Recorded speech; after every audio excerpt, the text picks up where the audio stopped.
Sa isang barangay ng Santa Cruz, Maynila, isang mag-asawang nangangarap na magkaroon ng anak. Halos 8 taon na silang nagsasama, ngunit hindi man lang sila nabibiyayaan ng kahit ni isang supling. Dahil dito, madalas na malungkot ang babae. Andres, wala na ba tayong ibang malapitan para magkaroon man lang ng himala? Gustong-gusto ko nang magkaanak. Sawa na ako sa palagi na lang na umaasa. Mahal, alam mo namang hindi natin pwedeng ipilit ang isang bagay na imposible namang mangyari. Hindi ba? Pero ang kapitbahay nating sina Daning at Loretta, isang beses kong napansing umalis, dumayo sa isang lugar kung saan pinaniniwala ang nagpapakita ang diwatang si Liway. Puro ka namang kalokohan. Naniniwala ka naman sa mag-asawang yun. Malay natin kung talagang iniinggit ka lang nila para mahimo kang sumama sa pagsamba sa diwata na yun. Wala namang masama kung susubukan nating humiling, hindi ba? Mahal, alam mo namang puro katoliko tayo. Ano na lang sasabihin ng mga magulang natin kapag nalaman nilang nagpapaniwala tayo sa mga bagay na wala namang katotohanan? Hindi nakapagsalita si Teresita.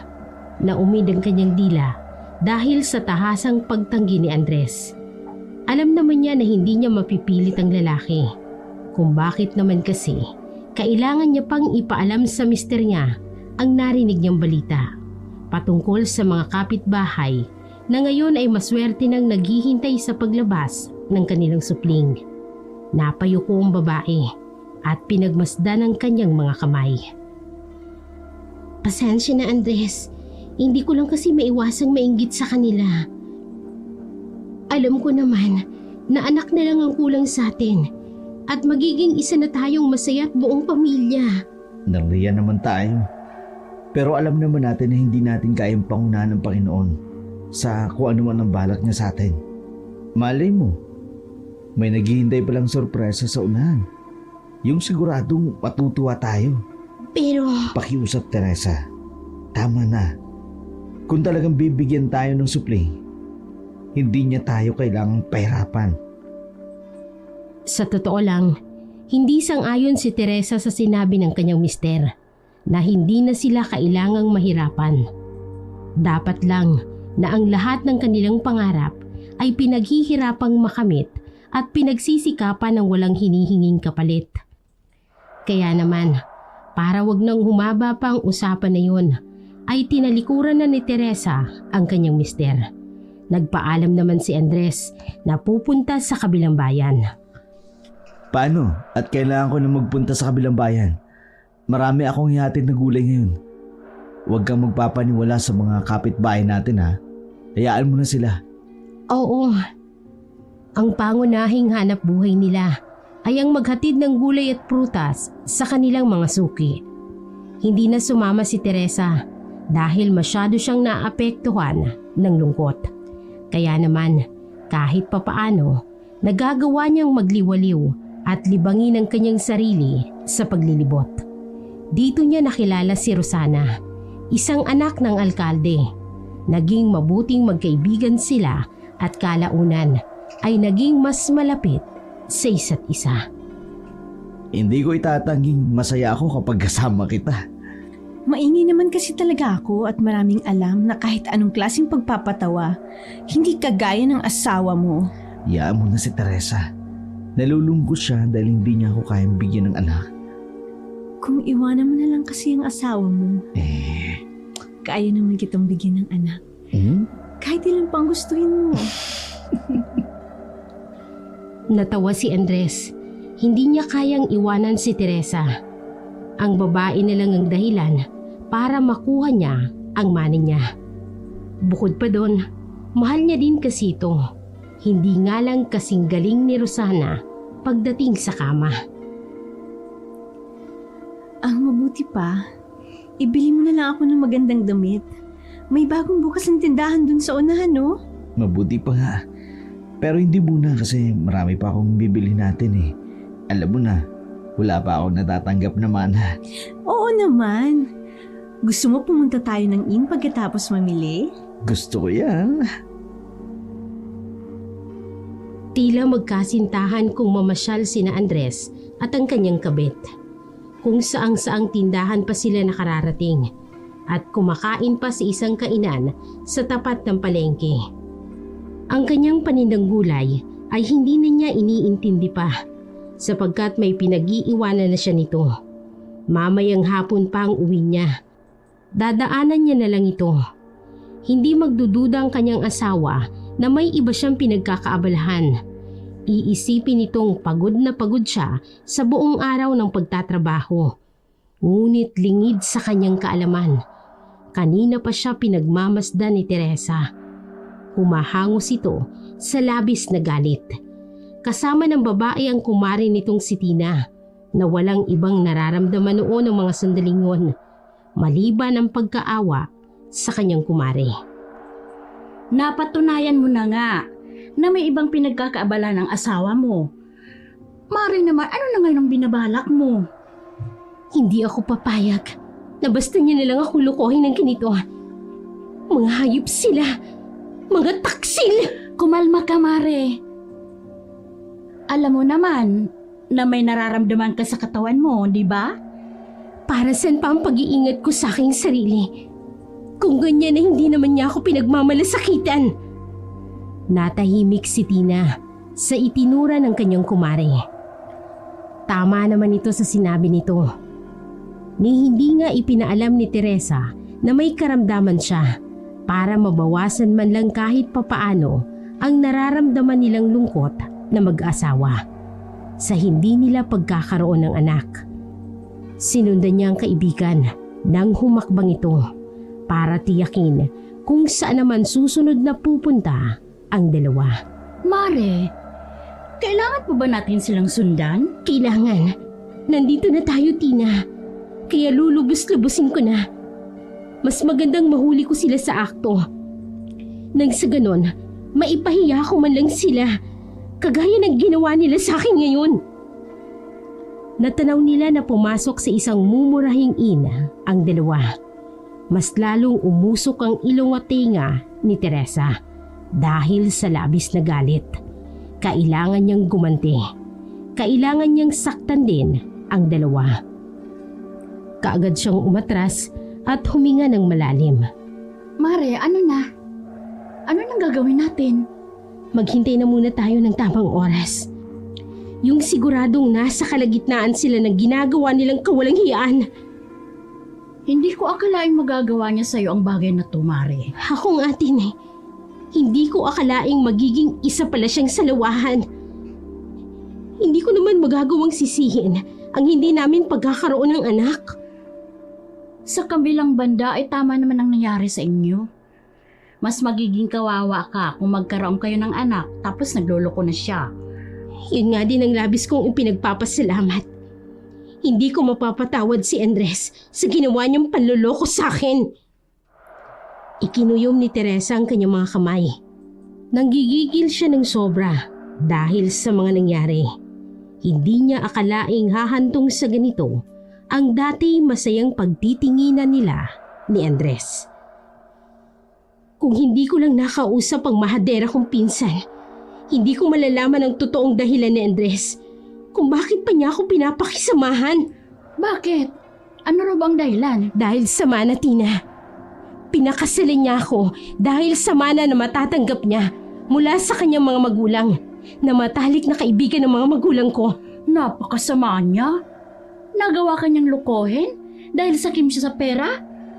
Sa halip na sumagot si Teresa, ay huminga ang babae ng malalim. Ikinalma niya ang kanyang sarili at pilit na ngumiti kahit may bahid ng lungkot sa kanyang mga mata. Inayos ang kanyang sarili at hinarap si Tina. Ngayon ang tamang pagkakataon. Halika na. Hulihin natin sila sa akto. Paano kung tumanggi sila? Alin? Ang kawalang hiyaan nila? Hindi ako tanga. Pero kilala mo si Andres, Teresa. Alam mong gagawa siya ng paraan para wag kang manalo sa pangangatwiran. Kahit siya pa ang may sala. Wala akong pakialam. Ang mahalaga lang sa akin ay makaganti sa kanila. Kaya halika na. Kailangan natin silang maabutan. Mabilis nga ang paghakbang ng dalawa sa kanilang paglalakad. Tiyak ang bawat hakbang. Walang iniisip na takot at pangamba. Pumasok sila sa isang inn kung saan naroroon sina Andres at Rosana. Makalipas ang ilang sandali, tinunto nila ang pasilyo papunta sa kinaroroonan ng dalawang salawahan. Nanginginig man ay pilit na ikinakalma ni Teresa ang kanyang sarili. Kailangan niya ng ibayong lakas nang sa gayon ay magawa niyang harapin ang dalawa. Ako ang kinakabahan sa gagawin natin ito, Teresa. Hindi ka dapat na matakot. Nasa katwiran naman tayo. Huminga ulit ng malalim si Teresa, saka hinawakan ng doorknob. Nang pihitin niya ito pabukas, sigurado siya na wala nang atrasan ng lahat. Tumambad sa kanyang harapan ang hubot-hubad ng katawan ng dalawang traidor na magkayakap habang nasa ibabaw ng kama, ni hindi na nag-abalang magkumot ang mga ito. Hingal na bumungad kaagad ang matinding galit sa buong pagkatao ni Teresa. Mga hayop kayo! Mga walang hiya! Teresa, sandali lang. Magpapaliwanag ako. Mahal, sino bang babaeng yan? Yung pagsugod ni Teresa na animoy pangpatayan na. Walang habas niyang kinalmot at sinipa si Andres habang nakasabunot naman ang isang kamay niya sa buhok ni Rosana. Hindi niya alam kung paano niya nagawa ang bagay na yun. Ngunit isa lang ang natitiyak niya. Nawawala na siya sa wisyo at walang ibang kailangang maging pundasyon ng kanyang tapang, kundi ang galit na nararamdaman niya. Pinagsasasapok niya ang dalawa. Sabay hinila si Andres na hindi magkanda ugaga sa pagtatakip sa kanyang maselang bahagi. Nag-agawan pa sila ni Rosana ng kumot, kaya bilang pagsuporta sa kaibigan, nakisali na din si Tina sa kaguluhan.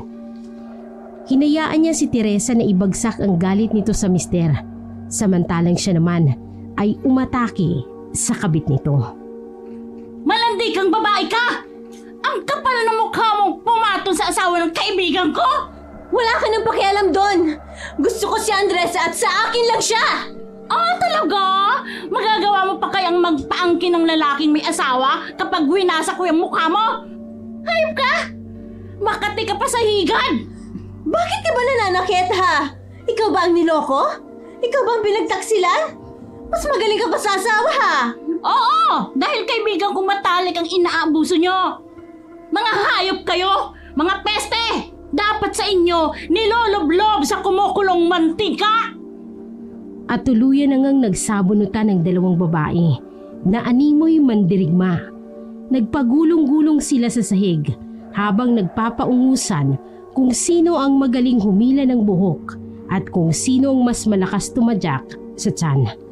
Galit na galit si Tina at ayaw paawat, kaya walang nagawa si Rosana nang magawa ngang paduguin ni Tina ang mukha niya.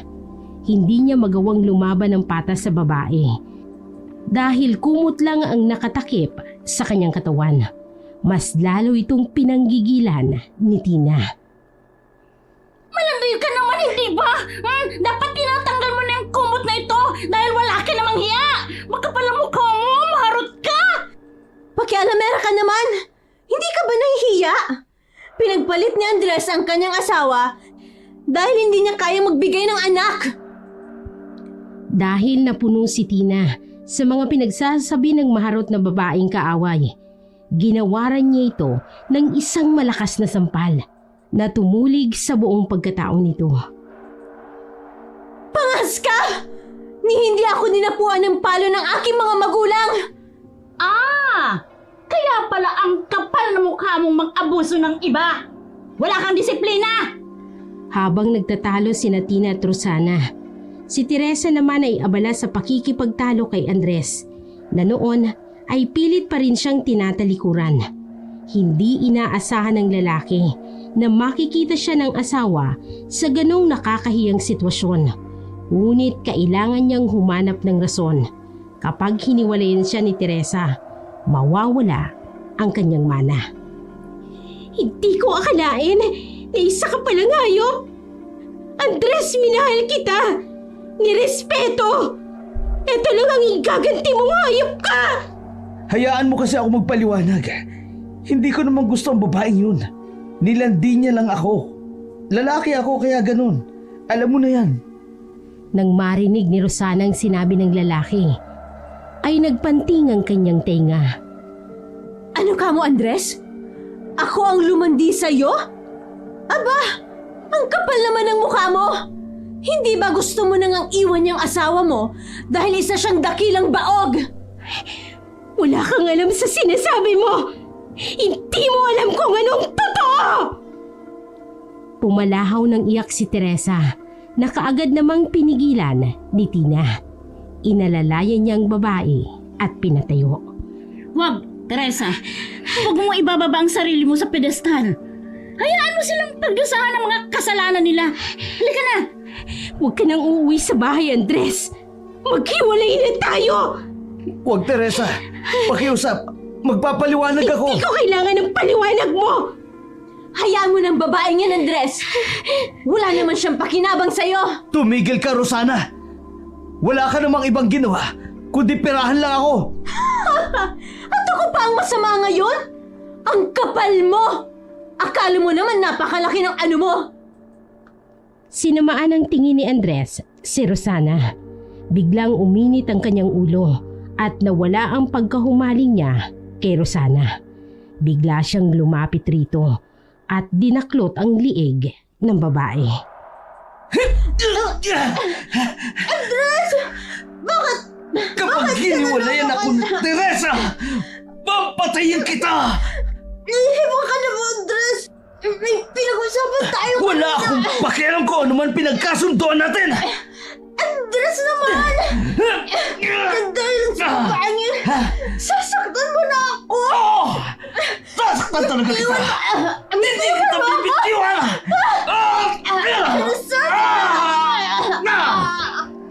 Hindi nakinig si Andres. Sa halip, iniangat pa niya ang kanyang kamay. Kaya naman naiangat din si Rosana sa ere.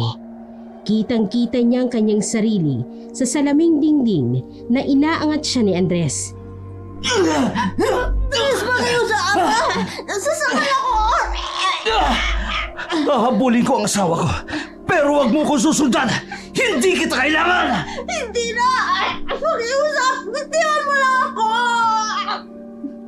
Binitawan nga ni Andres si Rosana. Naiwang naghahabol ng kanyang hininga ang babae. Habang nagmamadali namang sinundan ni Andres ang kanyang asawa. Si Rosana naman, matalim ang titig na iginawad sa papalayong si Andres. Wala tuloy na nakakita nang pasumandaling nagbago ang kulay ng kanyang mga mata. Naging purong pula at nagpakawala ng huni na palatandaang natapakan ni Andres ang kanyang pagkataong aswang. Hindi siya papayag na hindi makaganti. Samantala, hindi sa kanilang bahay dinala ni Tina si Teresa. Sumakay sila ng isang bus at dumiretso sa probinsya. Tumahan ka na, Teresa.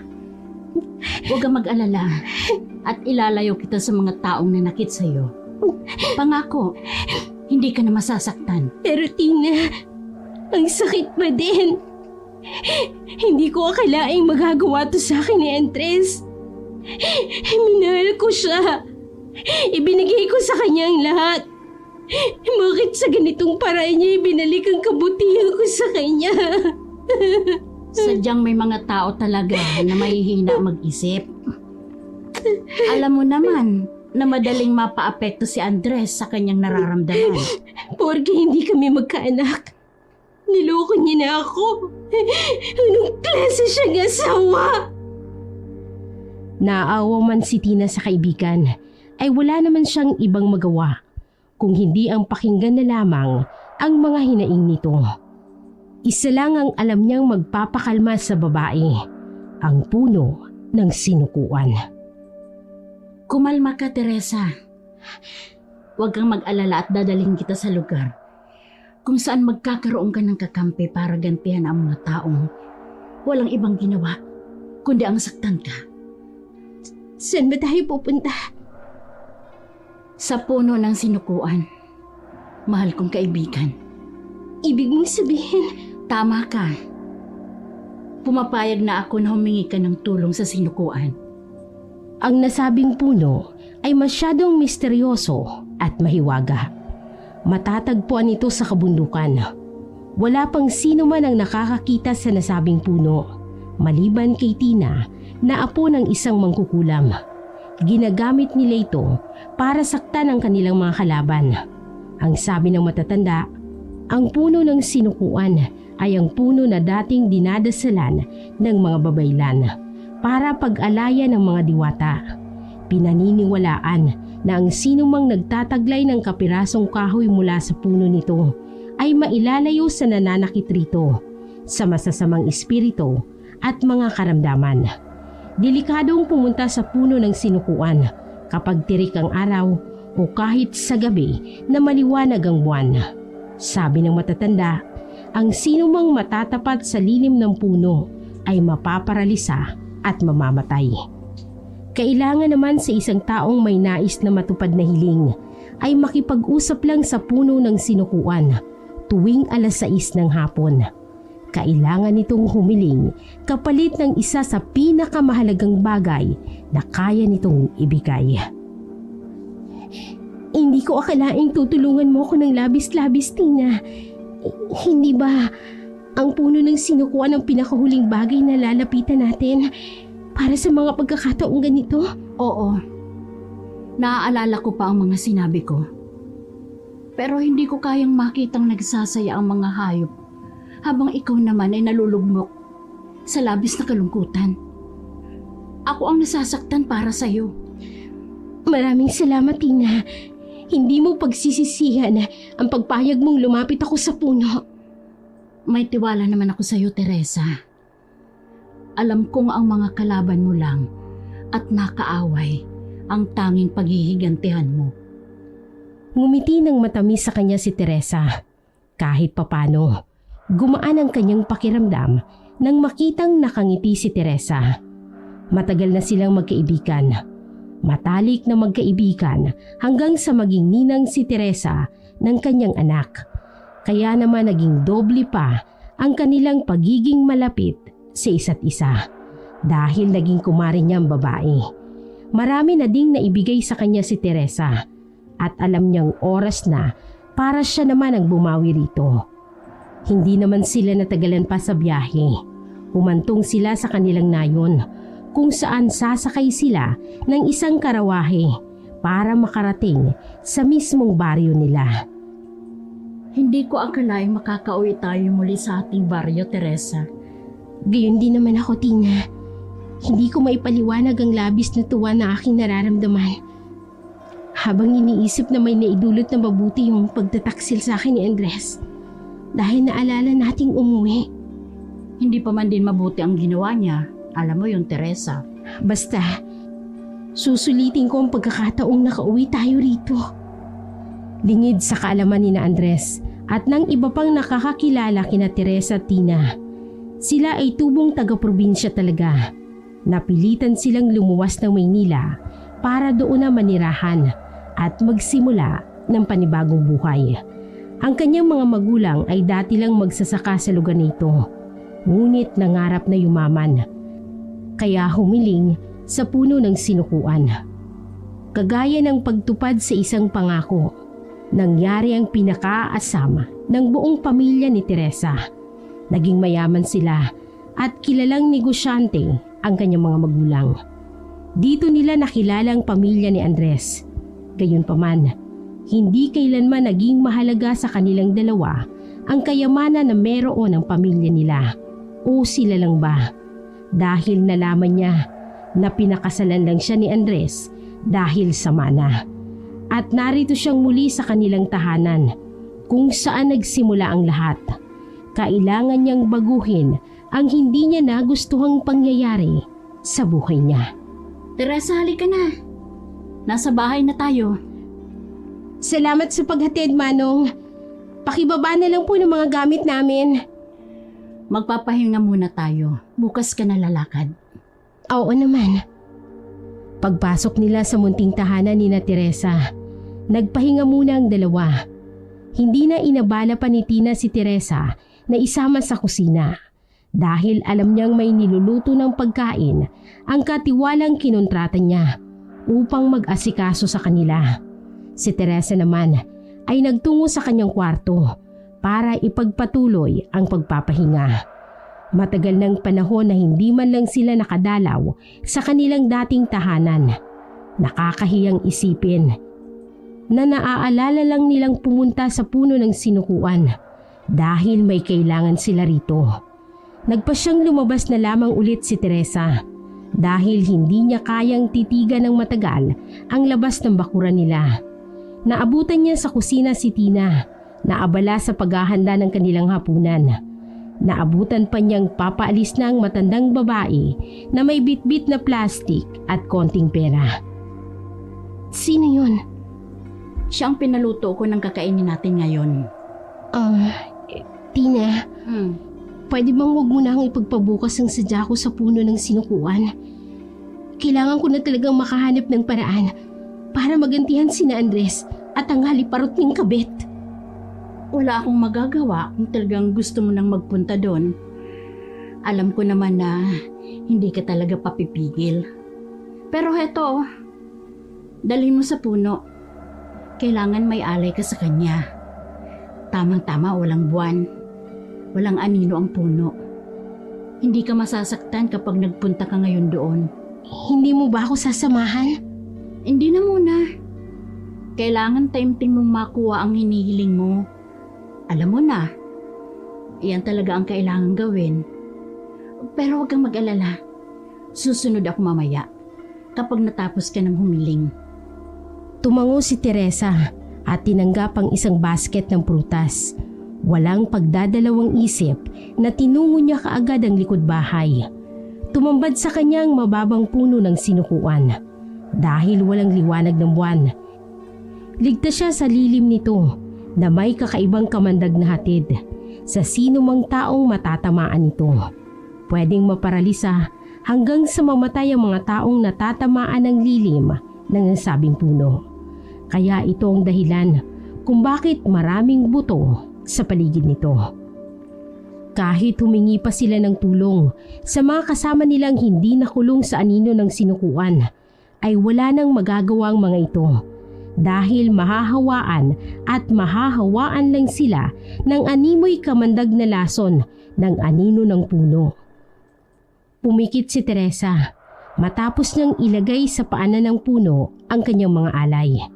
Nagulat siya nang muling pagdilat niya ay nalanta ang mga prutas kasabay ng pag-ihip ng malakas na hangin.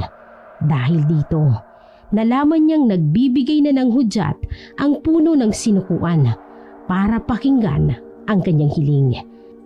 Taimtim na ninamnam ni Teresa ang katahimikan hanggang sa isang iglap. Nagulat siya nang makitang may nagliliwanag na piraso ng kahoy sa isa sa mga parte ng katawan ng puno. Gamit ang kanyang dalang punyal, tinungkab niya ito at ibinulsa. Saka pa lamang dahan-dahang lumiwanag ang langit. Kaya bago pa siya madungawan ng anino ng puno, ay dali-dali na siyang lumayo. Hinihingal na pumasok siya sa likod bahay, papuntang kusina. Oh, bakit tila takot na takot ka? Ano, nagtagumpay ka ba? Nagtagumpay akong makahiling sa puno ng sinukuan. Pero hindi ko alam kung ano at kung para saan ang kapirasong kahoy na ibinigay sa akin ng puno. Bilang parte ng aking paghihiganti. Nasaan ang kapirasong kahoy na sinasabi mo? Heto! Nakita ni Tina ang nasabing kahoy, pero hindi niya hinawakan. Alam niyang tanging kay Teresa lamang magiging epektibo ang nasabing bagay. Kapag hinawakan ito ng iba, ay malalason siya at mamamatay. Kumislap ang kanyang mga mata sa ipinakita sa kanya ni Teresa. Ang swerte mo, Teresa! Hindi mo ba alam na mutya ang binigay ng puno ng sinukuan sa'yo? Mutya? Oo, mutya!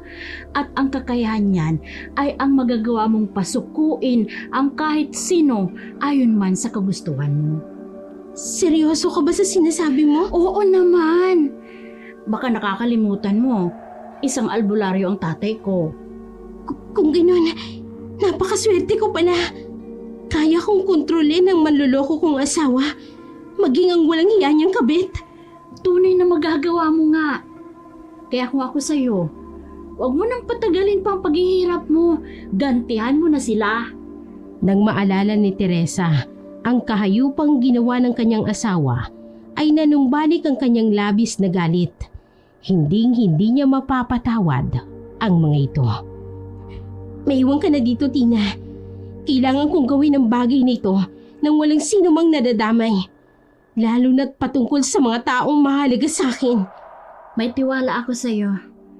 Alam ko magagawa mo ang lahat ng kailangan mong gawin para turuan ng leksyon ang mga taong walang ibang alam na gawin kundi ang sirayan ng buhay ng ibang tao. Alam mo naman na mabuti ako, hindi ba? Pero bakit kailangan nilang gawin sa akin to? Pinapangarap ko lang naman na magkaroon ng anak. Siya, tahan na. Ayoko nang umiyak. Tama ng isang beses na lumuha ako. Hindi na sinagot ni Tina si Teresa. Hinayaan niya nang makalabas ang babae. Ngunit nang makalapit na sa bakuran si Teresa, nakita niya naman si Andres na kinakalampag ang tarangkahan ng kanilang tahanan. Teresa! Mahal! Pakiusap! Kausapin mo naman ako! Andres, anong ginagawa mo dito? Hindi pa ba klaro sa'yo, Teresa? Pinipili kita. Kaya kita sinundan dito. At ang kapal naman ang mukha mo. Ikaw pa ang may ganang mamili. Wala kang karapatan, Andres. May asawa ka na. Hayop ka. Pero ginawa mo akong tanga. Nagkamali lang ako, Teresa. Tao lang ako. Hindi ko naman sinasadyang gawin ang mga bagay na yun. At talagang may gana ka pang humingi ng tawad sa ginawa mo. Walang kapatawaran ng kasalanan mo sa akin! Dahil naging desperada si Teresa, dinukot niya ang kanyang mutya at umusal ng mga salita laban kay Andres. Sa nanginginig niyang tinig, inutusan niya ang lalaki. Mabibigat ang mga katagang alam niyang hindi matatanggihan ng lalaki. Nagkasala ka sa akin, kaya kailangan mong parusahan ang sarili mo. Kumuha ka ng bato at ipukpok mo sa ulo mo. Masusunod, Teresa. Huwag kang titigil hanggat hindi nasusugatan ang buong ulo mo. Gagawin ko ang gusto mo. Sa isang parte ng bakuran, isang nilalang ang may mabalahibong braso at binti ang nakaabang. Kanina niya pa nais atakihin si Andres dahil sa ginawa nitong pag-iwan sa kanya sa ere. Ngunit hindi niya magawa dahil nakita niyang papalabas naman si Teresa. Nagulat siya nang makitang saglit na nagtalo ang dalawa. Maya-maya ay nasaksihan niya kung paano utusan ng babae si Andres na pukpukin ang ulo nito. Hindi nakatiis na tumalon si Rosana mula sa sanga kung saan siya nakasampa. Bilang isang aswang, kaya niyang lumipad at dumating sa lugar na gusto niyang puntahan sa maikling oras. Ang hindi niya alam, nakita siya ng isang lalaking nagkataon na padaan sa tahanan ni Teresa. Isang lalaking may nalalaman kung paano kalabanin ng isang aswang na kagaya niya. Hayop na babae niyan. Ano naman kaya ang ginawa niya kay Andres? Hindi mo ba alam? May mutya ang babaeng pinagmamasdan mo. Sino ka naman? Bakit bigla ka nalang sumusulpot dito? Ako lang naman si Chino, isang anak ng albularyo. Oh, tapos, anong pakialam ko sa'yo? Hindi ka natatakot sa akin? Talaga? Anak ka lang ng albularyo.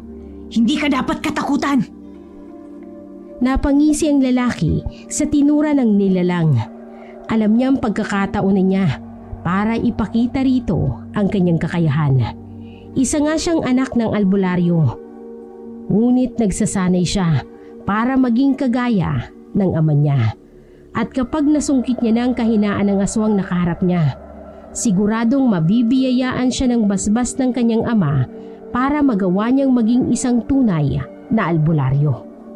Kung hindi ka natatakot na mapatay kita, pues, kailangan mo akong labanan. Hindi ako pumapatol sa bata. Ako? Bata? Talaga? Labanan mo ako para malaman mo. Peste ka! Wala akong panahon sa'yo. Kung wala kang panahon sa akin, bibigyan kita. Lumundag si Chino at inilabas ang kanyang pamalong uway. Iwinasiwas niya ito sa nasindak na si Rosana. Marahil ay hindi na paghandaan ng babae ang nakikita nitong hawak niyang pangontra. Humalakhak si Chino at inatake ang aswang. Suntok dito, sipa doon ang ginawa nila. Halos pareho lang ang lakas ni Rosana at Chino. Ngunit naghahanap ang binata ng pagkakataon para matalo niya ang aswang. Akala ko ba hindi ka natatakot sa akin? Bakit ka umiiwas? Dahil madaya ka. Bakit hindi mo ko labanan gamit lang ang mga kamay mo? Baliw ka ba? Putulin mo muna yung kuko mo. Mas lalong nanggigil sa labis na galit si Rosana. Ilang beses niyang hinampas ng kanyang braso si Chino at sinapok, ngunit nakakaiwas ang lalaki. Anong klaseng impakto ka? Hindi ba baliktad? Ikaw ang impakta, hindi ba? Hayop ka!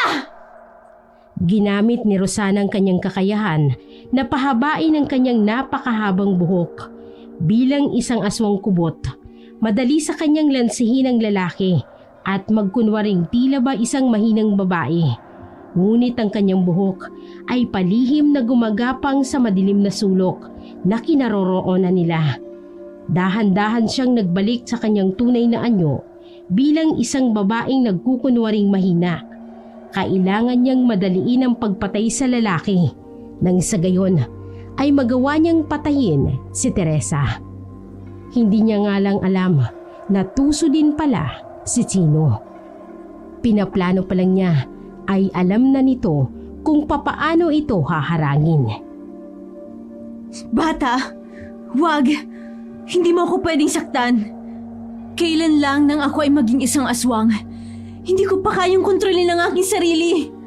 Sa akala mo ba mauuto mo ako? Thunders ka na eh. Huwag mo nang palitin ang boses mo para masabihan kang cute. Hindi na paghandaan ni Rosana ang ginawang pag-angat ng kaliwang kamay ni Chino at ipinakitang tansong punyal. Malupit na ginamit ito ng binata para putulin ang mahabang buhok ni Rosana. Ari ko! Ang buhok ko! Para buhok lang aatungal na. Hayop ka! Ang gwapo kong hayop. Pesi ka talaga sa buhay ko! Muling umangat ang kamay ni Chino nang humarap sa kanya si Rosana. Ngunit hindi nila inaasahan na makikisali sa kanila si Teresa na kanina pa pala nakatingin sa kanila. Aba, napakaswerte ko naman. Hindi ko na kailangang lumuwas ulit ng Maynila. Para lang hanapin ka, Rosana. Ikaw na mismong lumapit sa akin. Sino ka naman? Teka, ikaw ang babaeng may anting-anting. Ako nga. At ngayon, inuutusan kita. Umuwi ka na sa bahay niyo at kalimutan mo ang lahat ng naganap dito. Pagising mo kinabukasan, wala ka nang babanggitin sa mga magulang mo. Sa isang iglap, nagbago ang galawan ni Chino. Hindi na siya nakisali sa kaguluhan ni Teresa at Rosana. Basta na lang siyang pumihit patalikod at iniwan ang dalawa. Nang gagalaiti naman sa galit si Rosana. Nasaan si Andres? Anong ginawa mo sa kanya? Ang manluloko kong asawa? Bakit mo siya hinahanap? Huwag ka na magkaila, Teresa! Hindi lang ako ang kampo ng kadiliman. Nakita ko ang ginawa mo kay Andres. Nakita mo pala eh. Bakit hinahanap mo pa sa akin? Nasaan siya? Halika, sundan mo ko para makita mo ang lalaking taksil. Sinundan ni Rosana si Teresa papunta sa bakuran. Hindi na sila pumasok sa loob ng bahay. Sa damuhan, naroroon si Andres na tila ba wala sa sarili. Nahindik si Rosana nang makitang nakakasindak nitong gawain. Ninangat-ngat ni Andres ang sariling mga kamay, kaya nagdurugo ng mga ito. Ang kanyang buto sa daliri ay nagsisilitawan na, habang lumalalim naman ang mga mata ng lalaki. May luha sa mga mata ni Teresa nang harapin si Rosana. Ayan ang mabait kong asawa. Ano? Gusto mo bang gumayos sa kanya? Aswang ako pero hindi ko kayang gawin ang kalupitan na pinatikim mo sa kanya. Sana pinatay mo na lang si Andres. Para ano? Para matakasan niyo ang kahiyupang ginawa niyo sa akin. Hindi pa tapos ang parusa ko. Teresa, patawarin mo ako. Hindi ko alam kung bakit hindi ko magawang huminto sa paggatgat sa kamay ko. Ngunit nahihirapan na talaga ako kung pakiusap. Patawarin mo ako. Titigil ka kung kailan ko gusto. Hayop ka. Nahihirapan ka na pala eh. Bakit nagawa mo akong saktan? Eh ganyan din ang nadarama ko. Mga hayop kayo! Tinangkang sugurin ni Rosana si Teresa. Ngunit mabilis na umusal ng kataga si Teresa. Pinahinto niya si Rosana sa pag-atake. Anong ginawa mo sa akin? Hayop na babae ka? Kumalma ka, Rosana.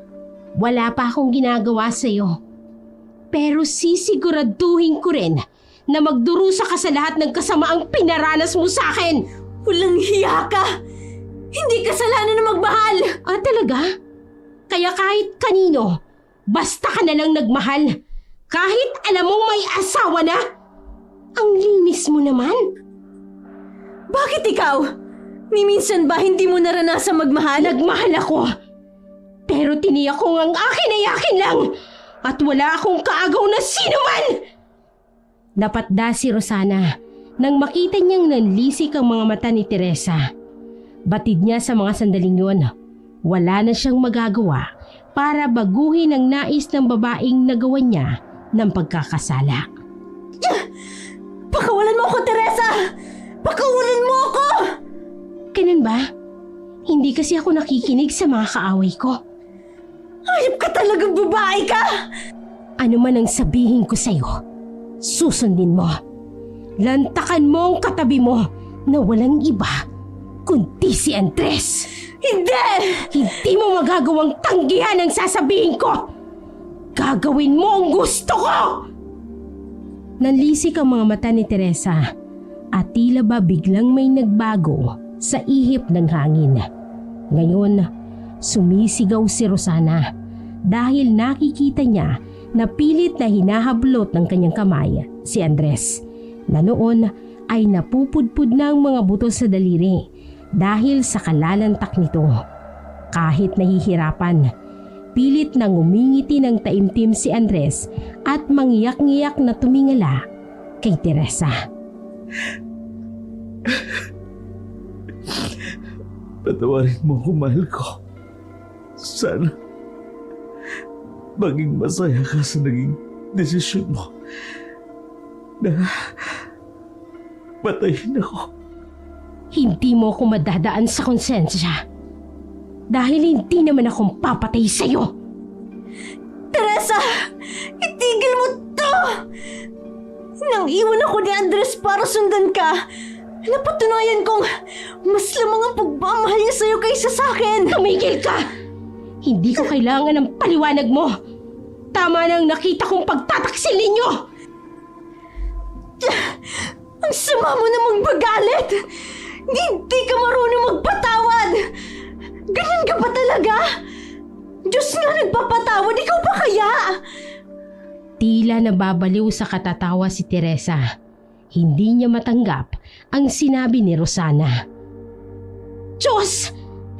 Nakapagsasalita ka pa tungkol sa Diyos sa itsura mong yan!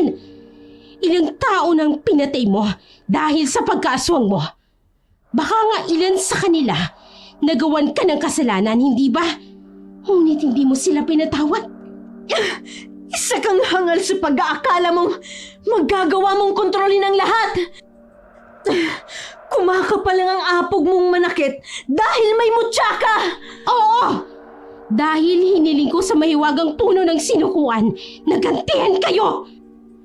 Kaya pagdudusahan niyo ang lahat ng sakit na ginawa niyo sa akin! Sa di kalayuan, malungkot na pinagmamasdan ni Tina ang kanyang kaibigan.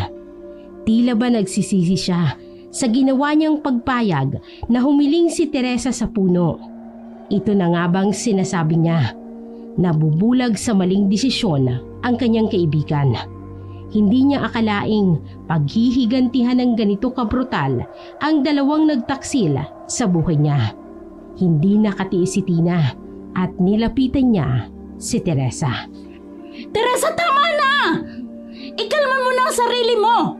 Hindi na ikaw ang gumaganti sa kanila. Alam mo ba? Ang puno na ang naghahanap ng paraan para makapanakit. Huwag mo nang hayaang kontrolin ka nito. Bakit mo ako pinipigilan, Tina? Ano? Sumusuko ka na ba? Hindi mo na kaya? Hindi ba't napag-usapan na natin ito? Oo, napag-usapan na natin to. Pero hindi ko sinabing pagdusahin mo sa mas brutal na paraan ang mga taong nagkasala sa'yo. Mas mabuti pang pinatay mo na lang sila. Kasalanan namin ito. Kaya, marahil nabulag na sa matinding galit sa amin si Teresa. Sana mapatawad mo ako sa ginawa ko. Saglit na natigilan si Teresa. Hindi nakapagsalita. Nanlamig ang kanyang buong katawan. Alam niyang mahirap, ngunit hindi niya maintindihan kung bakit tila ba nakakaramdam siya ng matinding galit. Animoy isinusuko niya ng kabutihan na meron siya sa kanyang pagkatao at napalitan ng pagkasuklam. Nang tangkain siyang lapitan ni Tina, bigla niya itong itinulak. Gulat na gulat si Tina. Si Rosana naman ay naging tao at inalalayan si Tina. Si Andres nanginginig na pinapakialaman ng sakit ng kanyang mga putol-putol na daliri. Teresa, patawarin mo na ako. Sa isang malaking pagkakamali ginawa namin sa'yo. Ang panluloko namin sa'yo. Huli na! Kinusto ko kayong gantihan sa mga kahayupan ninyo! Niloko mo ako, Andres! Akala ko'y matinukang lalaki, pero ginamit mo lang ako. Magdudusa ka hanggang sa naisin mo na lang ang iyong kamatayan! Teresa, makinig ka. May kasalanan din ako sa'yo. Ito ay ang hinayaan kitang maghiganti sa maling paraan. Napagtanto kong walang magandang mangyayari kung hahayaan kitang saktan ang kapwa mo sa kabila ng mga kasalanan nila. Ang nais lang naman ni Tina ay bigyan ng leksyon sina Rosana at Andres. Hindi niya akalain na magiging masaklap pa pala ang gagawin ni Teresa. Teresa, pakiusap! Itigil mo na to! Hindi! Hindi ako titigil hanggat hindi ko nakukuha ang hustisyang para sa akin! Hindi na makatwiran ang ginagawa mo! At ngayon, sila na ang kinakampihan mo! Hindi ko sila kinakampihan! Ayoko lang na pagdusahan mo ang lahat ng bagay na hindi mo dapat ginagawa. Hindi ka kriminal, Teresa. Isa kang mabuting tao. Yan ang akala mo!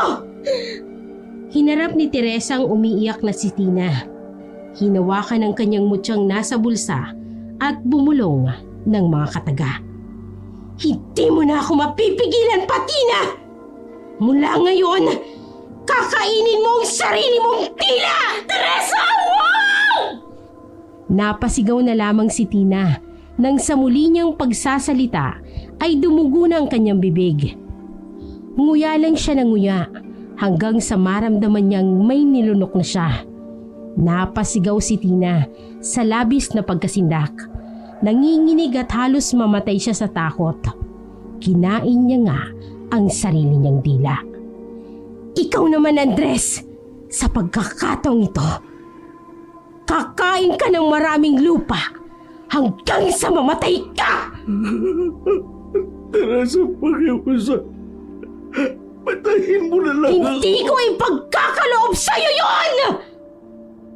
Bigla ngang nagbago ang kanyang emosyon. Naging blanko na lamang ang kanyang pakiramdam. Wala siyang pakialam na dumampot ng maraming bato at lupa sa kanilamon at nilunok na para bang gutom na gutom siya. Muling nabahira ng dugo ang mukha ni Andres. Nawasak ang kanyang ngipin, ngunit hindi niya magawang huminto sa paglamon.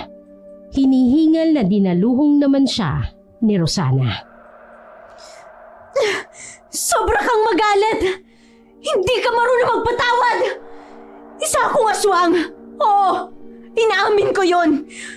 Nilandi ko ang asawa mo dahil nagkagusto din ako sa kanya. At hindi ko itatanggi yon. Ngunit sa ginagawa mong ito, masahol ka pa sa halimaw! Isa kang demonyo! Kayo ang nagpalabas ng demonyo sa katauhan ko! Kaya hindi mo ko masisisi! Ikaw na ang mamamatay ngayon! Bago ako mamamatay, kailangan mo munang magising sa tunay na ikaw! Makailang beses na kinalmot ni Rosana si Teresa. Nagpalipat-lipat sila ng lugar at nagpalitan na lamang ng pag-atake.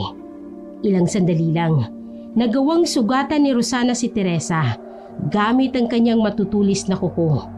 Labis na nagalit si Teresa dahil sa ginawa ng babae. Walang iya ka! Hindi kita hayaang gawaran ako ng sumpa, kagaya ng ginawa mo sa asawa mo at sa sarili mong kaibigan! Isinusumpa kita bilang aswang! Tumahimik ka! Isang malakas na bigwas ang iginawad niya kay Teresa. Nagulat ang babae, ngunit hindi niya nagawang gumanti. Nanghina siya at basta nalang bumagsak. Nakapikit at walang malay. Hinihingal naman na napasalampak ng upo si Rosana sa harapan ni Teresa. Puno ng pagsisisi ang kanyang muka at naaawa sa naging resulta ng buhay ni Teresa. Matapos niyang gawan nito ng masama.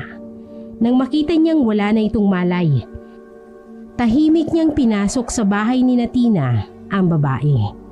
Wala na siyang magagawa para kay Andres at kay Tina. Nakaagading pumanaw pagkatapos ng mga nangyari. Inaalala niya kung paano mawawala ang hawak nitong mutya. Mabuti na lang naalala niya si Chino. Kailangan niya itong mahanap. Nagpasalamat na din siya at matalas ang kanyang pangamoy. Kaya niyang sundan ang binata. Sa kanyang pagbabagong anyo bilang aswang, lumipad siya saka isinamang walang malay na si Teresa. Sinundan ng nalalanghap na amoy ni Chino. Halos suyuri niya ang lahat ng kakahuyan hanggang sa mahanap niya ang kubong kinaroroonan ng binata. Nagulantang ang mag-ama nang makita siya. Ah, isang aswang! May hawak pa siyang biktima! Huwag! Nagkakamali ka! Hindi ako masama! Nandito ako para humingi ng tulong sa inyo. Teka, ikaw ang babaeng kalaban ko kanina.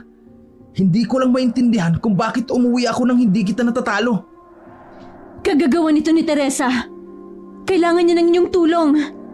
Sinenya sa ni Mang Roy si Rosana na ibaba ang buhat-buhat niyang babae. Kahit wala itong malay, ay hindi maipaliwanag ni Mang Roy kung bakit tila may malakas na puwersang pumipigil sa kanya na alamin kung ano ba talaga ang tunay nitong nararamdaman. Nang mailapag ni Rosana ang walang malay na si Teresa, ay kaagad niyang ibinalik ang kanyang tunay na anyo. Hindi na nagulat si Mang Roy at Chino sa kanyang ginawa dahil tila ba sanay na ang mga ito. Ang babaeng ito ay humiling sa isang puno na pinagmumulan ng kapangyarihan. Mukhang hindi lang simpleng pag-aalay ang kanyang ibinigay sa puno. Kaya siya nanghihina ng ganito. Ano ibig mong sabihin? Mukhang buhay niya ang magiging kapalit ng kanyang paghihiganti dahil sa labis na kalungkutan. Ito ang mahirap sa mga taong masyadong mabait. Hindi nila kontrolado ang kanilang nararamdaman. Mabilis silang nalalamon sa takot at pag-aalala. Masyado na pong mahaba para ikwento ko ang lahat. Ngunit Isa ako sa mga naging dahilan kung bakit siya nagkaganyan. May paraan pa kung paano siya gagaling. Ano pong klaseng paraan? Gagawin ko ang lahat. Gusto kong makabawi sa kanya. Medyo mahirap ang kailangan mong gawin. Kaya sana, pag-isipan mo na muna. Chino, pakibuhat na ang walang malay na babaeng ito sa kwarto para sa mga bisita. Tapos samahan mo ang babaeng aswang na yan sa kanyang tutulugan. Maraming salamat po, Mang. Roy, tawagin mo na lang ako sa pangalang Roy.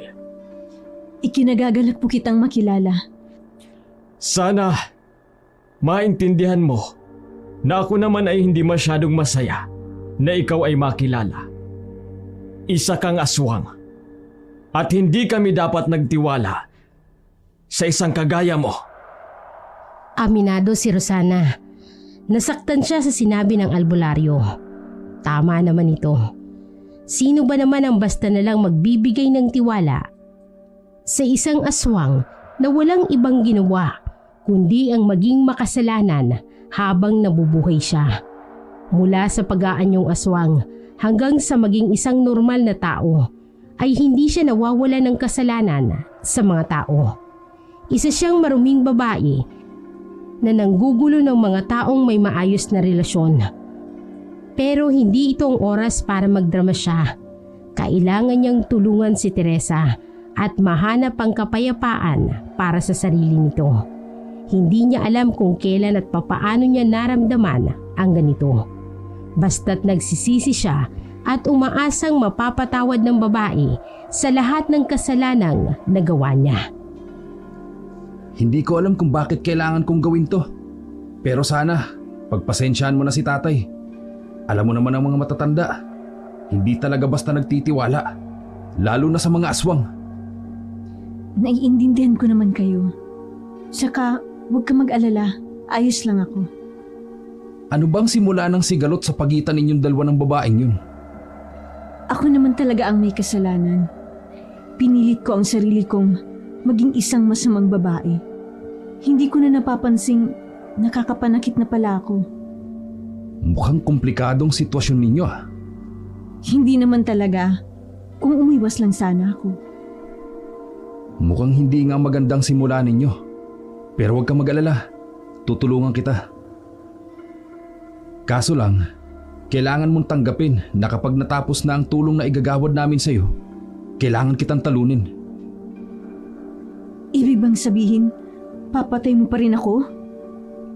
Hindi sa ganon. Pero kapag natalo kita, gagawaran ako ni tatay ng basbas para maging isang tunay na albularyo.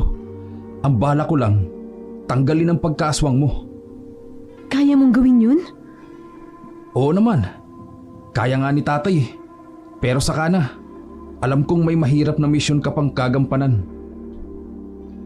Nagpasya si Rosana na magpahinga. Umaasa siyang magiging maayos ang lahat sa pagitan nilang dalawa ni Teresa.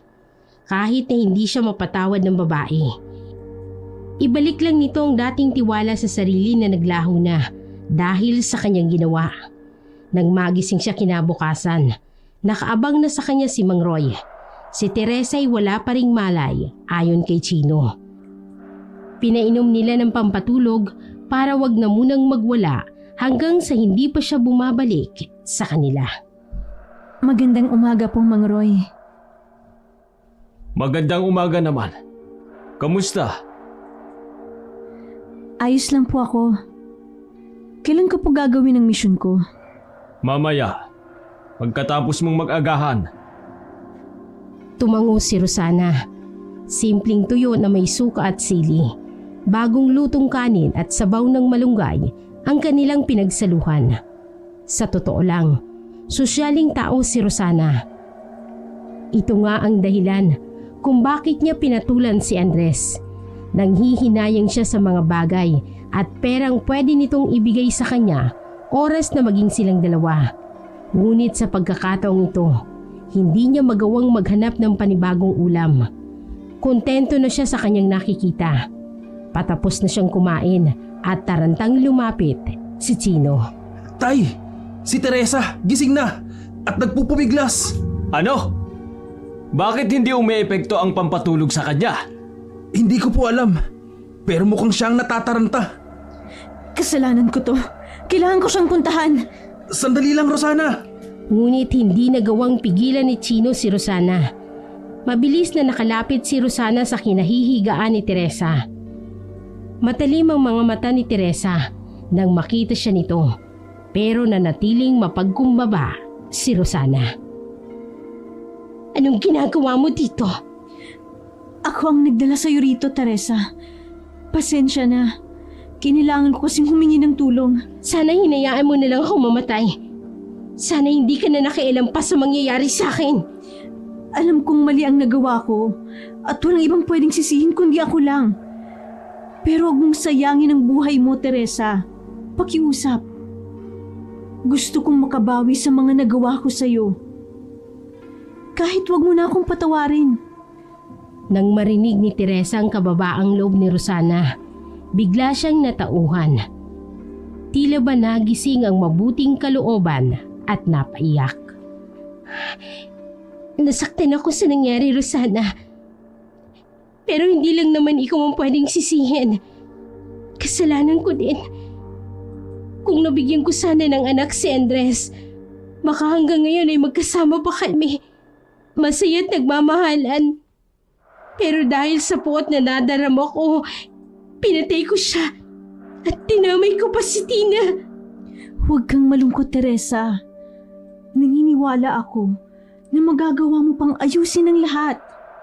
Huwag ka nang malungkot. Pero huli na, Rosana.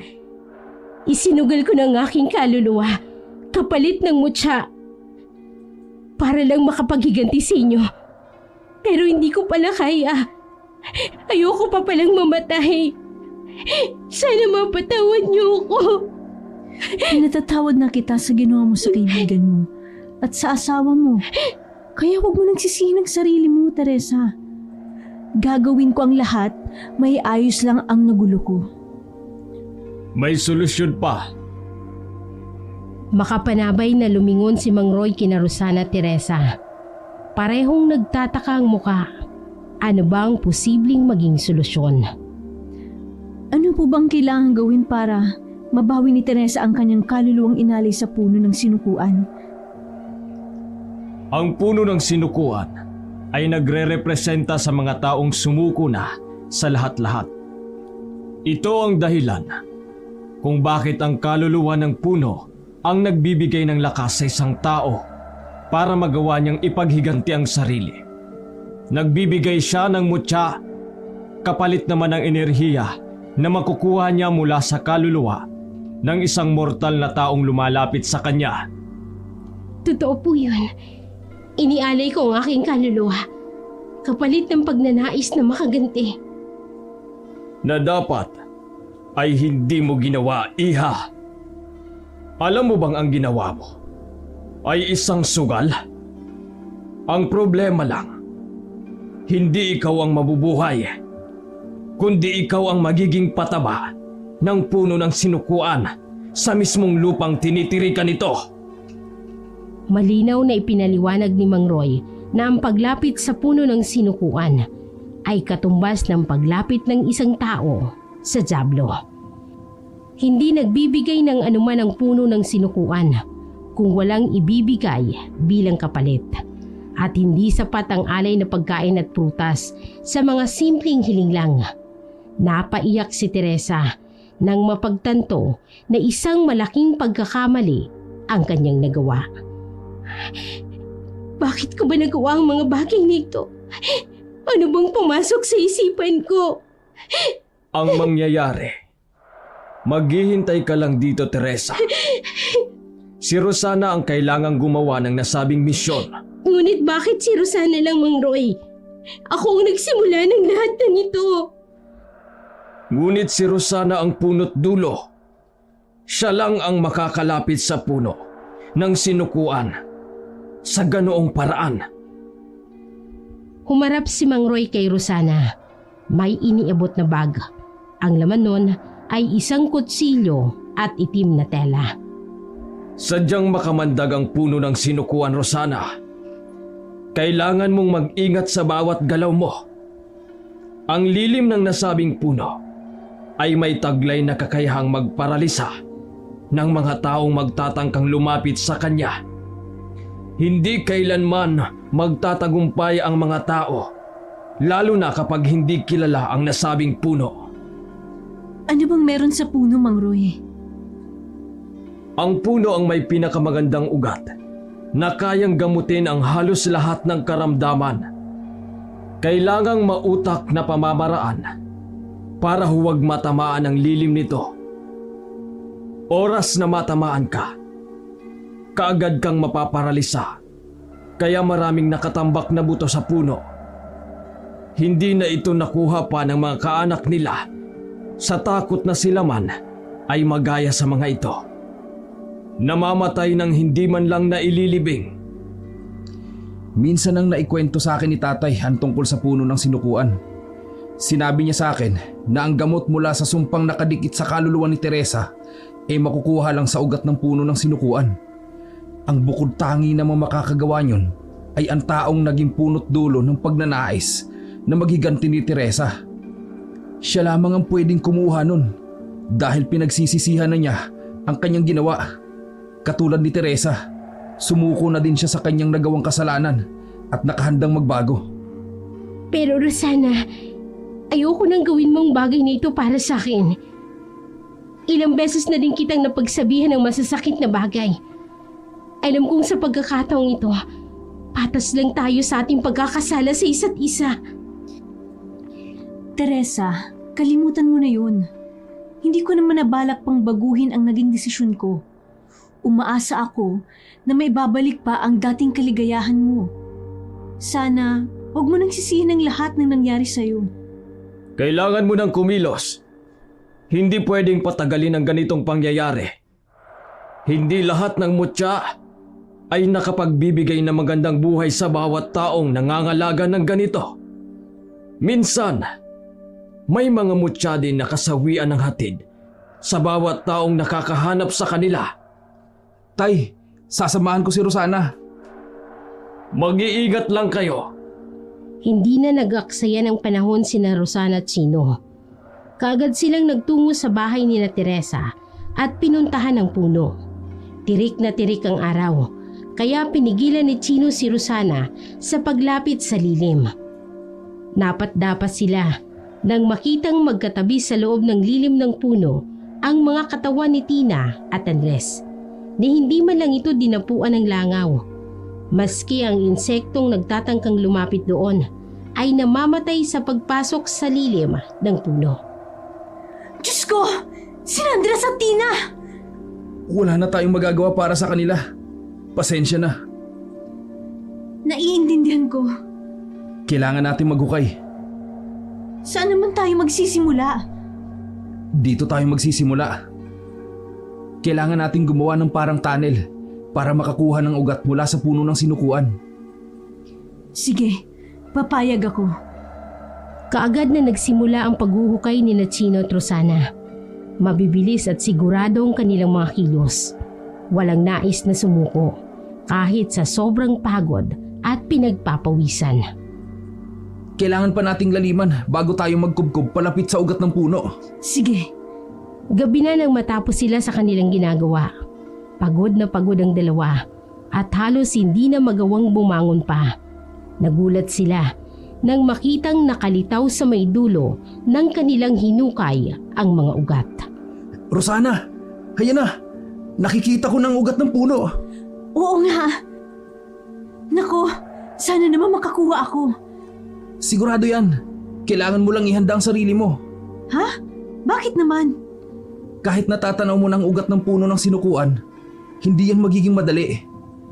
May mga pagsubok kang susuungin, kaya kailangan mo silang labanan. Huwag mong isusuko ang lahat ng pinaghirapan mo. Kuha ko. Sana naman, magawa ko ito na maayos. Kaya mo yan. Nagtitiwala ako, Ate Rosana. Sumikdo ang dibdib ni Rosana nang marinig ang tinawag sa kanya ni Chino. Naalala niya ang kanyang nakababatang kapatid na kailan lang na yumao. Biglang bumuhos ang luha sa mga mata ni Rosana. Naaalala niya ang dating siya, isang simpleng babae na ginawa din ng lahat para sa kanyang pamilya, para sa kanyang kapatid. Naging mahirap ang buhay para sa kanila, kaya ito din ang naging dahilan kung bakit maagang pumanaw ang kanyang nakababatang kapatid. Inabuso pa ng kanyang amang alkalde ang katayuan nito at posisyon at hinayaan silang maghirap. Tumigas ang kanyang puso na hinubog ng maraming pagsubok. Ngunit sa isang pagtawag lang sa kanya ni Chino ng katagang ate, alam niyang hindi na siya makakalimot. Magbabago na siya at mabubuhay bilang isang mabuting tao. Hindi makapaniwalang hinarap niya si Chino. Anong tinawag mo sa akin? Ate Rosana, hindi ba yun naman talaga ang dapat? Kapag ba nagtagumpay ako sa pagkuha ng ugat ng puno ng sinukuan at nagamot na natin si Teresa, pwede na ba kitang gawing nakababata kong kapatid? Kahit ampunin ka pa namin ni Tatay Roy, ate, walang problema. Umiyak si Rosana at napayakap kay Chino. Ngayon, natitiyak niyang may direksyon ang buhay niya. May matatawag na siyang pamilya na noon ay nawala sa kanya. Kailangan ko nang pumasok sa hinukay natin. Babantayan ko ang lugar na ito. Kailangan masiguro ko na walang sino man ang makakapasok sa loob para sundan ka. Salamat. Pumasok nga si Rosana sa loob ng hukay. Dahan-dahan siyang gumapang at nahindik nang makitang nagliliwanag ang ugat ng puno. Tila ba may mga kakaibang ilaw sa pinakailalim na siyang pinagmumulan nito. Isang tunay na hiwaga nga kung may tuturing. Ngunit kasabay ng paglabasan ng mga ilaw ay ang paggapang ng mga insekto. Mga makamandag na insektong walang ibang kayang gawin kung hindi ang kumagat at mag-iwan ng kamandag na lason. Unang nakalapit sa kanya ang malaking alupihan na udto-udtong ahas. Kinagat siya saan mang parte ng kanyang katawan, ngunit hindi siya nagpatinag. Gumapang siya hanggang sa mapalapit siya sa mga nagliliwanag na ugat. Nang puputol na sana siya ng ugat, nagulat si Rosana nang makitang gumagapang ang isang nilalang papalapit sa kanya at tila ba galit na galit. Nanlaki ang kanyang mga mata nang makita niya yon at walang iba kung hindi si Andres sa naaagnas nitong anyo. Rosana! Saan ka pupunta? Andres! Hindi pwede! Patay ka na! Ano, Rosana? Talagang tutulungan mo ang karibal ko sa puso ko! Ha! Andres! Isang malaking pagkakamalang ginawa kong pagbatol sa'yo! Demonyo ka! Naging masama lang naman ako dahil sa'yo! Akala mo ba matatakot ako sa'yo? Hindi! Hindi ako natatakot! Kung ganon, ilabas mo ang tapang mo! Napapikit si Rosana nang maramdaman niyang malamig nitong kamay na dahan-dahang pumupulupot sa kanyang liig. Hindi niya alam kung tama bang magpadaig siya sa takot, ngunit kailangan niyang lakasan ang kanyang loob. Hindi siya dapat na magpatalo sa mga nilalang na alam niyang katulad niyang likha ng dilim at walang pag-asang magbago. Samantala, si Chino naman sa labas ng puno ay nagkaroon din ng engkwentro. Nagulat siya nang tumayo ang isa sa mga bangkay na nasa puno, yung babae, at basta na lang kumapit sa kanya. Chino, umalis ka na dito. Hindi ko iiwan si Ate Rosana. Talagang malakas ang loob mong makialam sa pinagdadaanan ng iba.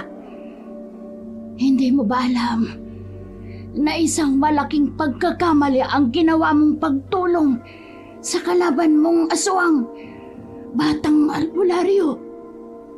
Aswang nga siya, pero kaya pa niya magbago. Iwanan mo na siya kung ayaw mong mamatay. Hindi ako papayag na pakialaman mo ang misyon niya. Inilabas ng binata ang kanyang binditadong langis, maging ang kanyang punyal na yari sa pilak na siyang tanging makapapatay sa bangkay na nabuhay. Lalabanan kita hanggang sa bumalik ka sa hukay. Hukay! Hindi mo ba alam na wala naman ako sa hukay? Hindi ako nakalibing. Tanga! At pilosopo ka pa talaga! Humanda ka! Papatayin kita! Hindi na napigilan ng binata ang mapamura. Kung hindi siya nagkakamali, ang babae ay ang dating kaibigan ni Teresa. Mabilis itong nilamon ng kapangyarihan ng puno ng sinukuan. Gaya ng kanyang inaasahan. Dahan-dahan itong nagbabago ng anyo. Naging katulong pa nito ang maliwanag na buwan para maisagawa ang masamang binabalak. Mas lalong bumigat ang pakiramdam ni Chino.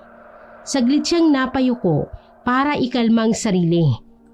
Ngunit huli na nang mapagtanto niyang isang malaking pagkakamali pala ang nagawa niya. Sa muli niya kasing pagtingala ay nasa harapan niya na ang nilalang.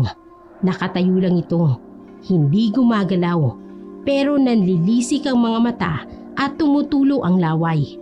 Hindi may pagkakailang natatakam ito habang nakatingin kay Chino na tila ba naghihintay ng tamang tiyempo para sugurin siya. Umatras ang binata habang umaabante naman ang nilalang na talagang nais siyang atakihin. Nanginginig na ito sa pagkahumaling na nasa harapan ng kanyang magiging biktima na walang iba kundi si Chino. Isasama kita papunta sa puno! Hindi ako papayag! Mahina ka rin kagaya ni Teresa. Mga mabababang nilalang! At ano? Ikaw ang nakatataas? Saang banda ka dapat tinitingala? Labanan mo na lang ako! Walang babalang inatake ni Chino si Tina habang hawak ang kanyang pangontra at iwinasiwa sa nilalang. Suntok dito, sipa doon. Hindi siya pumayag na magawa siyang talunin ni Tina dahil alam niyang ang ugat ng sinukuan ang kailangan nila. Kaya naman sa pagkakataong ito, inilabas niya ang langis niya na may binditadong asin. Isinaboy niya ito kay Tina, dahilan para magwala ang babae. Halos hindi na maitsurang mukha nito nang mapasot naglalagablab na asin. Ni hindi na magawa pang makipaglaban ni Tina. Nang makita niyang natutupok na ang babae, ay napasalampak siya ng upo habang nanginginig sa pagod. Siya namang paglabas ni Rosana sa butas na hinukay nila at itinaas ang kanyang dalang kapirasong ugat. Nagliwanag ang mukha ni Chino. Nagtagumpay ka, Ate Rosana! Nagawa mo! Maraming salamat, Chino. Ngunit hindi ko magagawa ang lahat ng ito nang hindi dahil sa'yo. Tara na, ibigay na natin ito sa tatay mo. Umuwing magkasama sina Chino at Rosana. Si Teresa naman, sa kabilang banda, ay napaiyak nang makitang ibinuwis ni Rosana ang sariling buhay para lamang mailigtas siya. Kaya naman, nakapagdesisyon na siya. Rosana, pinapatawad na kita sa lahat ng naging kasalanan mo sa akin. Siguro tao lang ako na madaling masaktan. Pero nasa atin din naman yun kung nanaisin nating maging mabuti o masamang tao sa hinahanap, hindi ba? Saka nakikita ko na ang pagbabago sa iyo. Kaya nahihiya ako sa lahat ng inasal ko. Nakalimutan kong isipin na hindi lang naman ikaw ang kailangang sisihin, kundi maging ako. Dahil marupok ako. At si Andres, dahil nagpadala siya sa makamundong hangarin niya. At si Tina, dahil sa pagkonsinti sa akin. Kalimutan na natin yun. Ang mahalaga, hindi tayo nagpa-apekto sa kapangyarihan ng taglay ng punong sinukuan. Isinuko mo na ang mutya at natutong magpatawad, gaano man kalaki ang aking naging kasalanan. Masaya ako para sa inyong dalawa. Naway hindi dito magtapos ang inyong pagkakasundo. Sana maging magkaibigan din kayo. Mula noon, wala nang sino man ang nagtangkang lumapit sa puno ng sinukuan. Alam nila ang epekto nito, lalo na sa mga taong may bitbit na negatibong enerhiya. Kaya marapat lamang na iwasan at huwag nang hihingan pa ng hiling kahit kailan.